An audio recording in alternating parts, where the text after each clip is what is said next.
तुकाराम महाराजांचा अभंग आज आपण पाहणार आहोत. आशाबद्ध जन काय जाणे नारायण, करी इंद्रियांची सेवा, पाहे आवडीचा हेवा.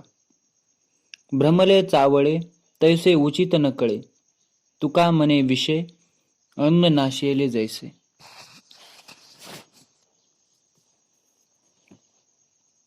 तर या ठिकाणी जनाबद्दल, लोकांबद्दल, लोकांची कशी अवस्था आहे,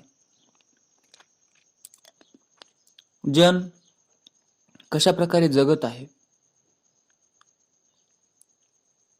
हे जे जीव सर्व शरीरामध्ये आहे, तो जीव कशाची सेवा करत आहे आणि त्यांनी कशाची सेवा केली पाहिजे, हे सांगणारं हे अभंग आहे. तर जी लोक आशाबद्ध आहेत, जे आशेने बांधले गेलेले आहेत, ज्यांना अजून संतांची खरी ओळख पटलेली नाही, संतांचा संग लाभलेला नाही, जी लोक फक्त संसाराच्या मागे किंवा इंद्रियांच्या मागे धावणारे आहेत, त्याच लोकांशी त्यांची ओळख आहे. आणि जर एखादा बालक अशा लोकांमध्ये राहत असेल तर स्वभावतः त्यालाही असेच गुण लागतात. तोही त्याच प्रकारे इंद्रियांच्या मागे सुखाची अपेक्षा करतो.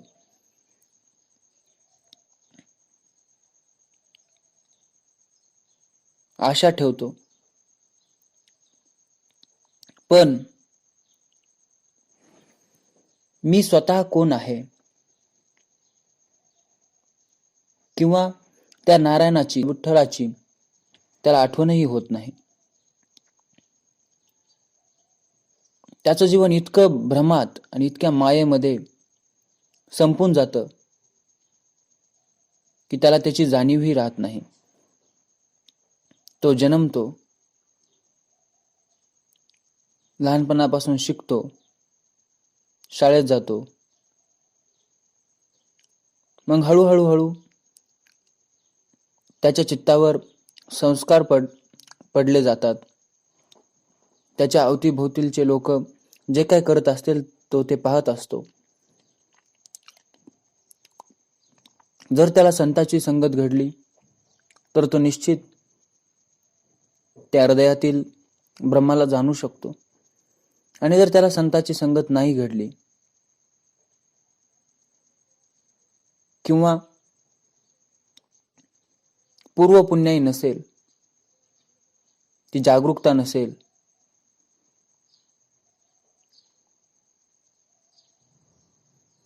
तर तो मिळालेला हा नरदेह गमावल्याशिवाय राहणार नाही.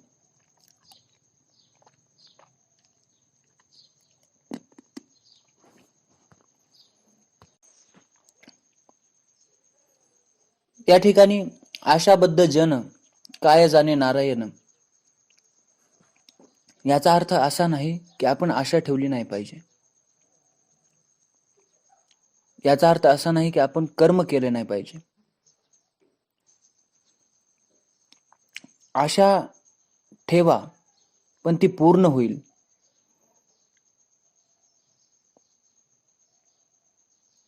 या कर्माचं फळ आपल्याला मिळेल. भविष्याची चिंता करू नका, असं तुकाराम महाराजांचं सांगणं आहे.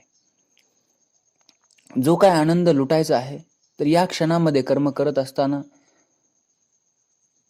तुम्ही त्याचा आस्वाद घ्या. बंधनाचा तोडू फाशा, देव आशा टाकून. तर ज्या ज्या साधकांनी आशा टाकून दिली, कारण त्यांनी जाणलं की सर्व नाशिवंत आहे, मग त्यांनी या समजुतेवर आपली आशा त्यागली आणि त्यांना परम सुख प्राप्त झालं, आत्मसुख प्राप्त झालं. तर नारायणाला जाणून घेण्यासाठी आपल्याला आशा किंवा कर्मफळाचा त्याग करणं आवश्यक आहे.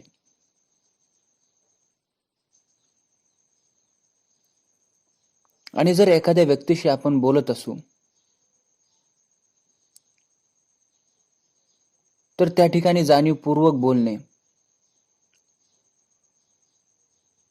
आपण आपल्या स्वतःचं निरीक्षण केलं पाहिजे की मी कशा प्रकारे दुसऱ्यांशी बोलत आहे.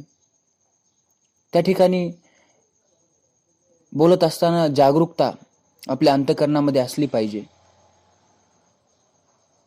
भलेही दुसरा व्यक्ती कशा प्रकारचे प्रश्न विचारत असो किंवा त्याची बोलण्याची पद्धत रागीट असो, तुमच्या अंतःकरणाची अवस्था हे त्याच्यावर अवलंबून नसायला पाहिजे. तुमचं मन, तुमची इंद्रिये तुमच्या ताब्यात असायला पाहिजेत. म्हणजे तुम्ही त्याच्यावर राज्य करतात असं म्हणून नाही, की एक तुम्ही अभ्यासाने त्यांच्याशी मित्रता केलेली आहे, तुमच्या इंद्रियांशी, तुमच्या मनाशी. आता तुमचं मन तुमच्यापेक्षा पुढे जात नाही, त्याला कुठलीही सवय लागत नाही, तो तुमची आज्ञा पाळतो आहे. आणि जर मन आणि इंद्रिय जर आपली आज्ञा पाळत असतील तर आपण या जीवनामध्ये सुखाचा उपभोग घेऊ शकतो. करी इंद्रियाची सेवा पाहे आवडीचा हेवा. तर तुकाराम महाराज सांगू लागलेले आहेत की काही लोक इंद्रियांची सेवा करतात,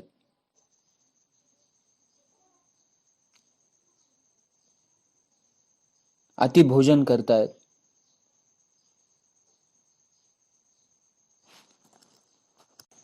कानाने जे ऐकू नये ते ऐकतायत, डोळ्याने जे पाहू नये ते पाहतायत. कान, नाक, डोळे, जीभ, त्वचा हे 5 ज्ञानेंद्रिय आहेत. आणि कर्मेंद्रिय हात, पाय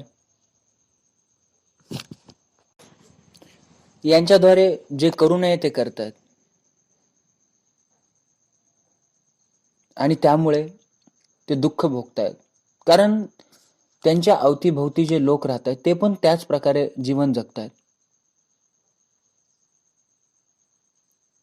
त्यांच्या जीवनामध्ये सुद्धा आनंद नाहीये, त्यांच्या अंतःकरणामध्ये सुद्धा आनंद नाहीये. तर आपण जीवन जगत असताना, सर्व कर्मे करत असताना, जॉब, बिझनेस, कुठलीही गोष्ट करत असताना आपण हे जाणून घेणं आवश्यक आहे की आपल्याला हे जे शरीर मिळालेलं आहे हे काही काळापुरतं आहे. हे जे हाडा मांसापासून शरीर मातीपासून बनलेलं आहे ते पुन्हा परत त्या ठिकाणी जाणार आहे. आणि अन्नाची गरज भागल्यानंतर आपण या गोष्टीचा विचार केला पाहिजे की संतांनी काय सांगितलं आहे आणि आपण ते किती सिरियसपणे करत आहोत.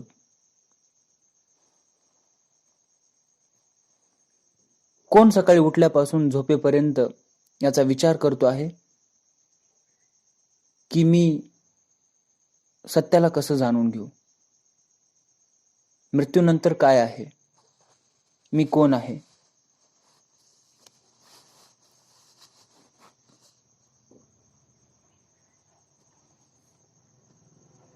हे जे आपला जो जीव आहे तो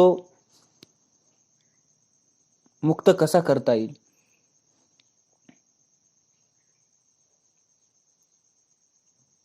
कारण जर जीव यापासून मुक्त नाही झाला तर जीवाला दुःख आहे. कारण हे शरीराला काही लागलं, खरचटलं किंवा दुःख झालं, तर याचं दुःख जीवाला होतं, कारण जीव या शरीरामध्ये आहे. पण जो साधक त्या जीवाला, त्या आत्म्याला परिपूर्णपणे जाणतो, त्याला पण दुःख होतं, पण तो त्या असणाऱ्या दुःखाच्या पीडेपासून, त्या दुःखापासून तो स्वतःला अलिप्त असा पाहतो.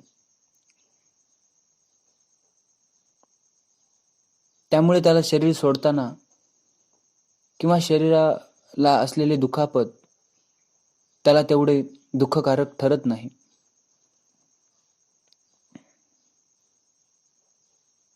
किंवा जीवनामध्ये काही अडचणी आल्या असतील, काही हरवलं असेल, काही विसरलं असेल, काही त्याच्याकडून नकळत वाईट कर्म घडलं असेल,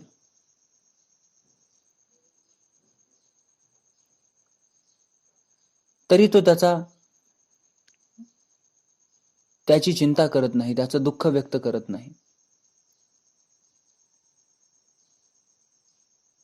तो अंतःकरणामध्ये स्थित त्या आनंदाशी एकरूप झालेला असतो. भ्रमले चावळे तैसे उचित न कळे, तुका मने विषय अन्न नाशिले जैसे. तर हे जग भ्रमामध्ये जगत आहे. संतांनी सांगून सुद्धा आणि तैसे उचित न कळे, तर त्यांना काय उचित आहे, काय अनुचित आहे, हे त्यांना कळत नाहीये. ज्याप्रमाणे विषाने अन्न नाशलं जातं, त्याप्रमाणे ह्या आशामुळे, ह्या इंद्रियांची सेवा केल्यामुळे त्यांचं जीवन हे दुःखरूप झालेलं आहे. आणि त्यापासून त्यांना फक्त ते स्वतःच मुक्त करू शकतात. जरी संतांची संगत लाभली तरी त्यांना स्वतः त्या अंतःकरणातल्या ब्रह्माला त्यांनाच पाहावं लागतं, कारण त्यांना दुसरं कुणीही दाखवू शकत नाही. कारण ती गोष्ट दाखवण्यासारखी नाही.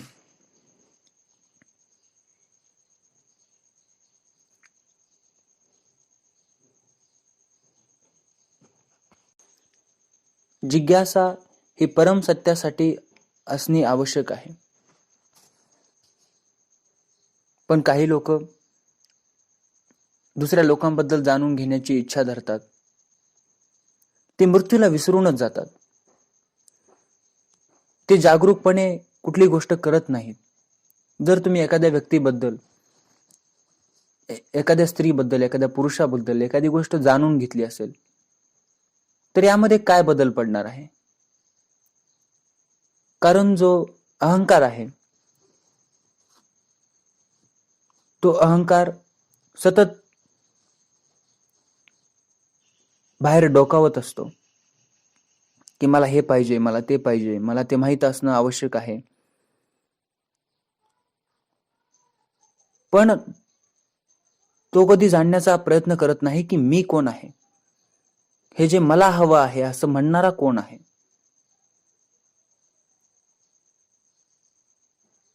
कारण तो अहंकारच मन आहे. हे मनच त्या जीवाला अडकून ठेवलेलं आहे, त्या मनाने. कारण मनाचा स्वभाव हे मला हे पाहिजे, मला ते पाहिजे असा आहे. मनाचा स्वभाव चंचल आहे, शांत नाही. आणि जीवाचा, आत्म्याचा स्वभाव शांत आहे.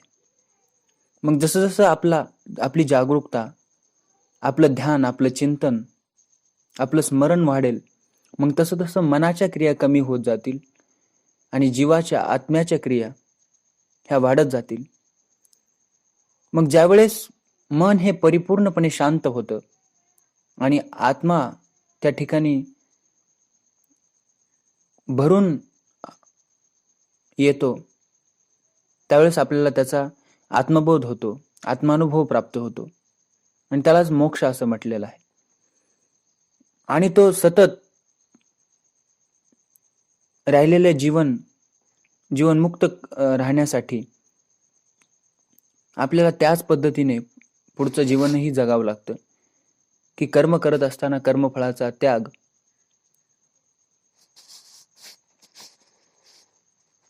आणि प्रत्येक क्षणाला मृत्यूसाठी तयार राहणं आवश्यक आहे.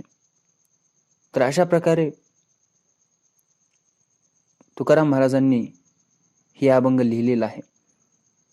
त्यांचा एकच उद्देश आहे की या अभंगाद्वारे हे जे जन आहे हे भवसागरातून तरून जावे, त्यांनाही विठ्ठलाचं त्यांच्या अंतःकरणामध्ये दर्शन व्हावं, यासाठी त्यांची तळमळ आहे. तर आपण माझे शब्द शांत चित्ताने ऐकून घेतलेत त्याबद्दल मी आपला आभारी आहे. धन्यवाद.